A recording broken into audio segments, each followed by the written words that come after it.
नमस्कार दोस्तों, मैं देवेंद्र साहू स्वागत करता हूं आप सभी का आपके अपने YouTube चैनल देवगीत क्लासेस पर। दोस्तों, रीजनिंग सेक्शन के अंतर्गत में हम लोग क्लॉक चैप्टर को स्टार्ट किए थे और इससे पहले के 3 क्लास कवर किए जा चुके हैं। आज ये चौथा क्लास है। पिछले क्लास में हम लोग कॉन्सेप्ट को समझे थे और मोस्ट इम्पॉर्टेंट पार्ट कि मिनट और घंटे की सुई के बीच जो बनने वाला कोण है उसको डिस्कस किए थे। बहुत इंपॉर्टेंट पार्ट था वो। आज का जो टॉपिक है वो बहुत सरल है। प्रतिबिंब पूछा जाता है आपको कि घड़ी में 2:40 हुआ है तो उसको दर्पण में देखने पर कितना बजेगा करके। ठीक, ये एक बात। या फिर आपको ये पूछा जाता है कि उसी 2:40 को मैं अगर जल प्रतिबिंब बनाकर देखूं, जल प्रतिबिंब मतलब कि यहाँ पर ना जल प्रतिबिंब बनाकर देखूं तो उस जल में कितना बजता हुआ दिखेगा, ये पूछा जाता है। दोनों टॉपिक को आज कवर करेंगे। इससे पहले कि आप इस चैनल पर नए हैं तो प्लीज़ चैनल को सब्सक्राइब कर लेना, वीडियो पूरा अंत तक देखना और वीडियो अच्छा लगेगा तो वीडियो को लाइक कीजिएगा, ज़्यादा से ज़्यादा इसको शेयर करना। बेल आइकन को क्लिक करना मत भूलिएगा क्योंकि मैं कोई भी वीडियो डालूँ तो उसका तुरंत नोटिफिकेशन आपको मिल जाए। देखिए, ये जो सीरीज़ चल रहा है, रीजनिंग का जो सीरीज़ चल रहा है अभी, हर दिन शाम को 7 बजे अपलोड हो जाता है। तो टाइम के अनुसार पढ़िए। और ये खासकर अभी 2 महीने बाद जो डीएड बीएड वालों का एग्ज़ाम रहेगा, प्री डीएड और प्री बीएड, वहाँ पे 30 नंबर का वेटेज रहेगा सिर्फ इस रीजनिंग सेक्शन के अंतर्गत में। व्यापम में 15 नंबर का वेटेज लिए रहता है, पीएससी में लगभग 30 नंबर का वेटेज है। तो इसको स्किप मत कीजिए, इसके बिना कोई भी कंपटीशन एग्ज़ाम निकालना अधूरा है। ठीक है, तो क्लास को स्टार्ट करते हैं जी। इस सेशन में पूरे कॉन्सेप्ट के साथ कि क्या है इसमें देखते हैं क्या है। टाइप 2 टाइप 1 के अंतर्गत में अपन कोण पे आधारित प्रश्नों को कवर किए। फिर है प्रतिबिंब पर आधारित प्रश्न। प्रतिबिंब पर आधारित प्रश्न, आपको पहला प्रश्न दिख रहा है, किसी घड़ी के सामने एक आईना रखा जाए और घड़ी 5:40 का समय दर्शाए तो आईने में उस समय का प्रतिबिंब क्या होगा। 5:40 बजा है, जैसे कि इस घड़ी में बजा है 5:40 बजा है ना अभी। अब मैं क्या करूँगा, इसके सामने आईना लाऊंगा मैं कुछ इस प्रकार से। मैं इसके सामने आईना लाया। अब आईना लाया तो इधर से मेरे को दिखेगा इस तरफ से इसका प्रतिबिंब। तो इस आईने में कितना बजा है वो मेरे को बताना है। तो देखिए, एक तो होता है जल प्रतिबिंब है और एक तो आपका दर्पण प्रतिबिंब है। अगर वो कुछ भी नहीं बोला, अगर वो एग्जाम में कुछ भी नहीं बोला कौन सा प्रतिबिंब करके, इसका मतलब यह है कि वो आपको पूछ रहा है दर्पण प्रतिबिंब। ठीक है, जल प्रतिबिंब के लिए अलग से लिख के देता है जहां से क्वेश्चन कम आते हैं। जल प्रतिबिंब वाले आपको डायरेक्ट आईने से जो प्रतिबिंब बनता है उसके बारे में पूछा जाता है। तो आईने में आप खुद अपने आप को खड़ा होकर देखोगे। आईने में जब अपने आप को खड़ा पाओगे तो क्या समझ में आता है, पैर नीचे ही दिखता है, सिर ऊपर दिखता है। ठीक, एक चीज। लेकिन आपका left hand right hand side जैसे दिखता है और राइट हैंड लेफ्ट हैंड की तरफ दिखता है। ठीक, इतना क्लियर। तो अपने पास यहाँ पर क्या इंपॉर्टेंट है कि अपने को बेस लाइन का काम कौन करेगा। यहाँ पे बेस लाइन का काम करेगा किसमें, दर्पण प्रतिबिंब में बेस लाइन का काम करेगा 12 और 6। 9 से 3 के पहले जितनी सुइयां रहेंगी उनकी तुलना की जाएगी 6 से, जबकि 3 और 9 इधर 3 और 9 के बीच में जो सुइयां रहेगी इस तरफ, तो उसकी तुलना किससे की जाएगी, तो 12 से की जाएगी। ठीक है, मैं डायरेक्ट इसका ट्रिक बताऊंगा, इसका कॉन्सेप्ट बता रहा हूं कि तुलना की कैसे होना है। दर्पण प्रतिबिंब में तुलना होना है 12 से और 6 से, जबकि जल प्रतिबिंब में तुलना किससे होना है, 9 से और 3 से। ठीक है, इतना चीज। अब आप तो देखते हो दर्पण में, आप अपना फेस देखते हो दर्पण में, तो आपको क्या समझ में आता है कि left hand side right hand side जैसे दिखता है और right hand side left hand side की तरफ दिखता है। ठीक है, जबकि जल में देखोगे आप अपना प्रतिबिंब, किसी तालाब में गए हो तो आपको क्या समझ में आएगा कि आपका सिर क्या हो गया, नीचे है और पैर क्या हो गया, ऊपर है। ठीक, सिर नीचे पैर ऊपर, लेकिन राइट हैंड साइड ही रहेगा उसमें और लेफ्ट हैंड साइड ही रहेगा। तो आपको अगर जल प्रतिबिंब पूछेगा तो बेस लाइन का काम कौन करेगा, इस बार करेगा 9 और 3 बेस लाइन का काम। 9 और 3 क्या करेंगे, बेस लाइन का काम करेंगे। हम पहले देख रहे हैं आईने पर बनने वाला प्रतिबिंब, उसके बाद चलेंगे जल प्रतिबिंब। ठीक है, पहला क्वेश्चन वो क्या बोला, 5:40 का समय हुआ है। उस समय को अगर मैं आईना में देखूं तो आईना में कितना बजता हुआ प्रतीत होगा। तो एक तो है इमेजिनेशन की बातें। अब इमेजिनेशन की बातें हैं तो 5:40 तो देखेंगे 6 से तुलना होगा, क्योंकि 9 और 3 के तरफ है ना सुइयां, नीचे की तरफ है, तो किससे तुलना होना है, 6 से। देखो 6 से आगे कितना है, ये 8, 8 कितना आगे है, इधर है, ठीक है, 2 आगे है, 6 से आगे है, 8 पर है कौन, मिनट की सुई। तो लेफ्ट हैंड साइड किधर हो जाता है, बोल रहा हूँ राइट हैंड के साइड, तो ये 8 किधर कूद जाएगा, इधर के 2 अंतराल में, 5 4, इधर 7 और 8 2 अंतराल हुआ था, इधर भी 6 से पहला अंतराल 5, उसके बाद दूसरा अंतराल 4, तो ये मिनट की सुई कहाँ पे पहुंच जाएगी, 4 पे पहुंच जाएगी। ठीक, इतनी बात। अब देखो 6 से 5 की तरफ में बीच में है क्या, घंटे की सुई, तो सिंपल सी बात है, जब आईने में देखूंगा इसको तो ये लेफ्ट हैंड साइड किधर कूद देगा, राइट हैंड के साइड 6 और 7 के बीच। घंटे की सुई कहाँ पे आ गई, 6 और 7 के बीच, जबकि मिनट की सुई कहाँ पे आ गई, 4 पे। 4 मतलब कि 20 मिनट, 6 और 7 के बीच घंटे की सुई, बोलने का मतलब हुआ 6:20 इस प्रश्न का उत्तर होगा। तो क्या हम इतना तामझाम करेंगे, ये बिल्कुल अपने को करना नहीं है। अपने को डायरेक्ट एक फार्मूले पे चलना है कि कभी भी आपको दर्पण प्रतिबिंब बोला, फार्मूला बता रहा हूँ और फार्मूले से भी अच्छा चीज़ बताने वाला हूँ मैं। दर्पण प्रतिबिंब अगर बोला हो तो आप क्या कीजिए, 12 बजे से किसको घटा दीजिए, जो आपको दिया गया समय है उसको। या इसको आपको उल्टा भी पूछ सकता है, वो दर्पण प्रतिबिंब देगा आपको और एक्चुअल समय पूछा जाएगा। दर्पण प्रतिबिंब देगा, एक्चुअल समय पूछा जाएगा, वास्तविक में वो समय कितना हुआ है करके, तो भी आपको क्या करना है, 12 से घटाना है। अब 12 से कब घटाओगे, जब आपको यहाँ पे जो समय दिया हुआ है वो 12 से छोटा हो तब। लेकिन 12 से बड़ा समय दे दिया, जैसे कि 14:10, तो उसको घटाना है 24 से, 24 बजकर से घटाना है। अब 24 बजना का अर्थ क्या है, 24 बजना मतलब कि 24:00 ठीक है। तो मैं 24 बजे को क्या लिख लूँ, 24:00 न लिखकर मैं उसको लिखूंगा 23:60, एक ही तो मतलब है। वैसे ही 12 को मैं लिखूंगा 11:60। क्यों ऐसे कर रहा हूँ, देखो सबसे पहले मैं करता हूँ 12 बजे से, किसको घटाना है बोला, ये 12 बजा है, 12 बजे से किसको घटाना है, आपके पास उत्तर आ जाएगा। 5:40 को घटाना है आपको, तो आपके पास उत्तर आ जाएगा। तो भाई ये क्या कर सकता है, ये 0 जो दिख रहा है ये उधारी मांगने जाएगा किधर, इधर, और 40 को घटाएगा। अब ये उधारी मांगकर उधर आया और ये 100 हो गया, ऐसा नहीं है, ये मिनट का चीज चल रहा है। मिनट एक उधारी लेके आया, मतलब वो टोटल कितना मिनट हो गया, 60 मिनट। अब ये कितना मिनट हो गया, 60 मिनट। 60 में 40 जाएगा, कितना आएगा, 20। यहाँ से तो 1 निकाल के चले गए ना, 1 घंटा निकाल के चले गए, ये 0 1 घंटा निकाल के गया, मतलब यहाँ पे 60 मिनट आया है। 60 मिनट से 40 मिनट को घटाए 20 आया, यहाँ पर 11 बचा, 11 में 5 को घटाए कितना आया, 6। तो ये है 6:20 आंसर। इसलिए मैं बोल रहा हूँ कि इतने ही को बार बार आपको कन्फ्यूज़न होगा 12 से घटाना है करके, इसलिए 12 को क्या लिख लीजिए आप, 11:60।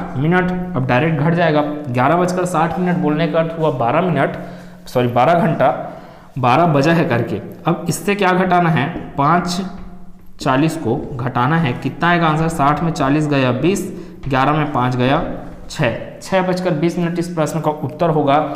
अब आपको इतना भी नहीं करना है, अब आपको याद करना है किसी दुकान में बैठी दादी के बारे में।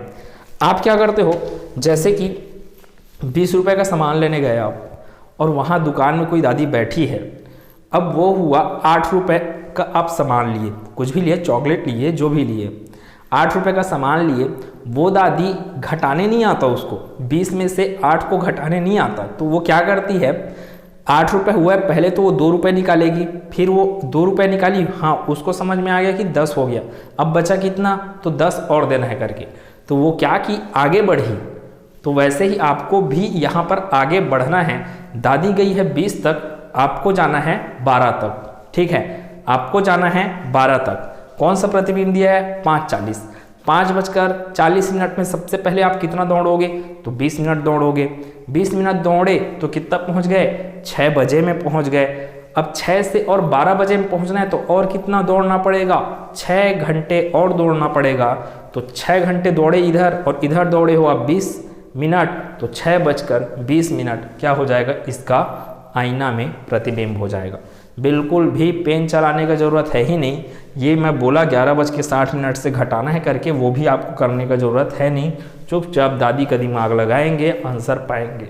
ठीक है। एक घड़ी को दर्पण में देखने पर 8:45। अब ये भाई साहब बहुत बुरी आत्मा लोगों को ये 8:45 का अर्थ नहीं पता है। एक तो सवा होता है, एक होता है पौने। अब मैं 1:15 बोल रहा हूँ, जैसे कि 1:15 बोल रहा हूँ, तो मैं बात कर रहा हूँ 1:15 की।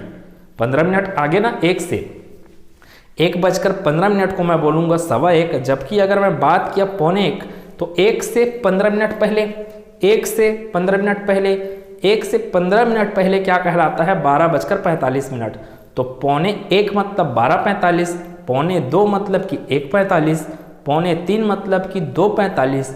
इसी प्रकार 8:45 ना कि 9 9:45 मतलब 8:45, 8:45 मतलब 8:45।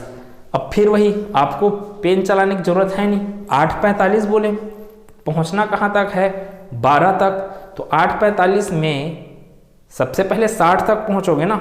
अब ये घड़ी का चीज चल रहा है इसलिए 100 तक मत पहुंच जाना, 8:100 ऐसे करके।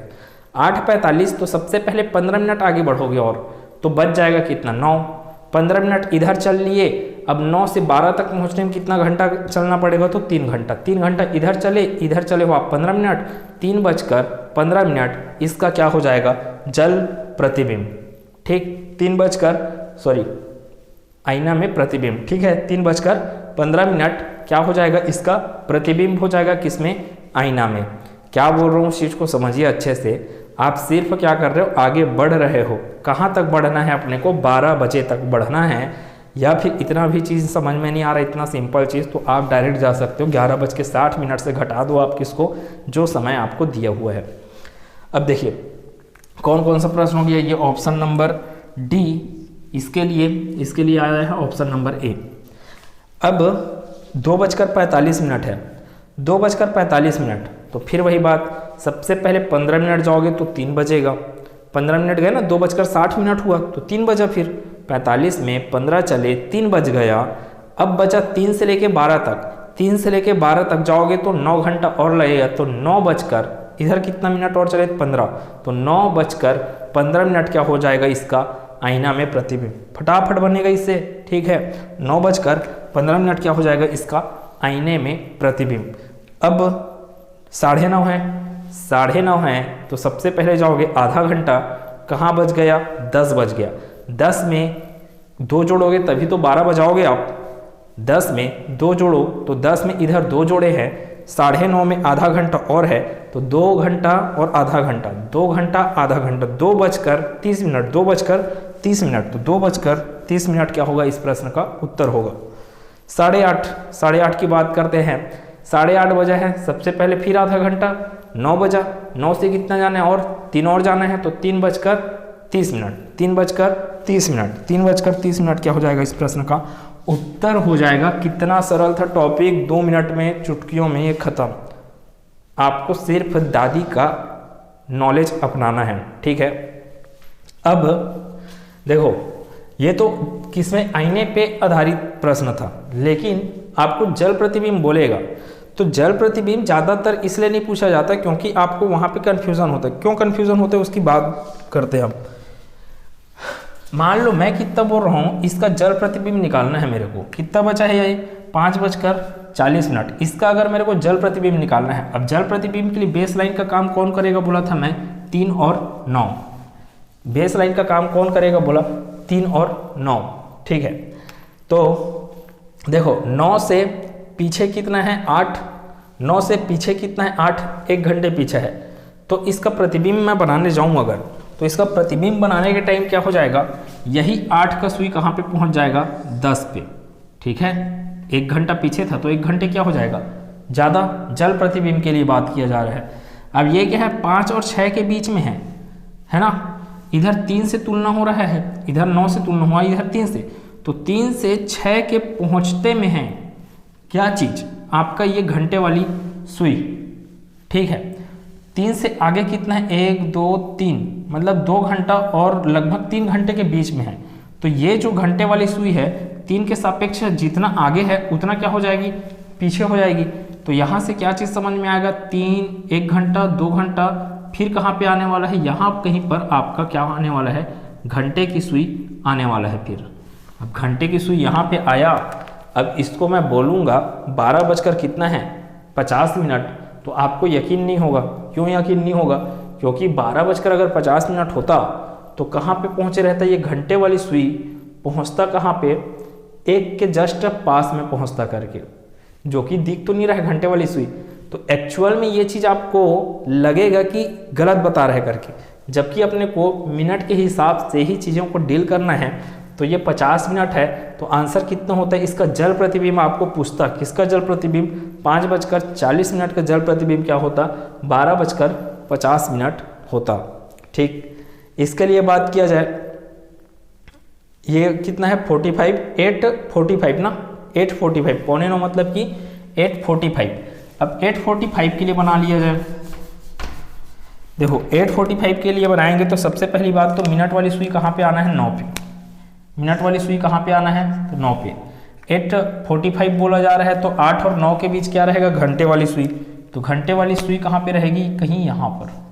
ठीक है, घंटे वाली सुई ऐसे कुछ रहेगी। ये बज गया 8:45 हुआ है। अब मैं बोला अगर इसी का मैं जल प्रतिबिंब निकालूं तो मैं किससे तुलना करूंगा, बोला 9 से और 3 से। देखो मिनट वाली सुई तो 9 पर ही है, मिनट वाली सुई कहाँ पर है, 9 पर ही है, तो क्या हो जाएगा इस टाइम। और ये भी बोला कि left hand side right hand side नहीं जाता है, किसमें, जल प्रतिबिंब में, तो ये क्या रहेगा, 9 मिनट की सुई यहीं पर ही रहेगा। ठीक, इतना चीज।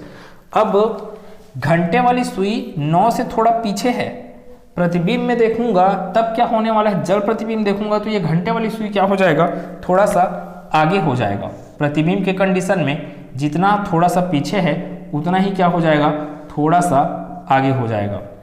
अब बोलोगे कितना बज रहा है, 9 और 10 के बीच में, ये घंटे वाली सुई 9 है आपके, मिनट वाली सुई कहाँ पर है आपका, 9 पे, तो 9 मतलब कि 45 मिनट हुआ, 45 मिनट, तो 9 से 10 के बीच में है ये वाला, तो 9:45। आंसर कितना आया, 9:45। 8:45 का जल प्रतिबिंब बनेगा 9:45, लेकिन ये दिख नहीं रहा है अपने को। फिर यहाँ पे कंफ्यूजन कि ये तो दिख नहीं रहा है, क्योंकि 45 मिनट होता है तो घंटे वाली सुई कहाँ पे, लगभग करीब पहुँच जाता किसके, एकदम 10 के, जो कि यहाँ पर हुआ नहीं। तो आपको आंसर पे डायरेक्ट फोकस करना है, प्रैक्टिकल बातों पे फोकस नहीं करना है, इसलिए जल प्रतिबिंब से ज़्यादा क्वेश्चन बनते नहीं हैं। तो इसका आंसर वही आएगा, 9:45 आएगा, जल प्रतिबिंब 8:45 का। तो इस क्लास तक इतना है, जल प्रतिबिंब और दर्पण प्रतिबिंब को डिस्कस किए, बहुत सरल टॉपिक था। यहाँ से प्रश्न एग्जाम में पूछे जाते हैं, जितना भी चीज़ें पढ़ा रहा हूँ वो सब एग्जाम में पूछे जाते हैं। जैसे कि आप देख पा रहे हो यहाँ पे मैं खोज के लिखता हूँ कि कौन सा क्वेश्चन कहाँ पे आया हुआ है। अच्छे से पढ़िए, कंटिन्यू पढ़ते रहिए। एकदम से कोई भी चीज़ें पहली बार में समझ नहीं आती। अगर आप पहली बार में कोई भी काम कर रहे हो तो वो काम क्या रहता है, हमेशा आपको मुश्किल लगता है। हर काम आपको पहले मुश्किल लगेगा, चाहे कितना भी सरल काम क्यों ना हो। तो धीरे धीरे प्रयास करते रहिए और ज़्यादा सीखते रहिए। और कोई भी मैथ्स हो गया और रीजनिंग हो गया, मैथ्स रीजनिंग बिना प्रैक्टिस के कोई भी चीज़ें संभव नहीं है, खासकर मैथ्स और रीजनिंग में, क्योंकि गणित आना भाई, गणित के लिए प्रैक्टिस चाहिए। तो अच्छे से पढ़ते रहिए, प्रैक्टिस करते रहिए। रोज़ शाम को 7 बजे रीजनिंग का सेक्शन चल रहा है, कंटिन्यू देखते रहिए। अगले क्लास में मिलते हैं इसके आगे के टॉपिक के साथ, जहाँ पे दिशा पे आधारित घड़ियों के बारे में बात करेंगे। मिलते हैं अगले क्लास में, धन्यवाद।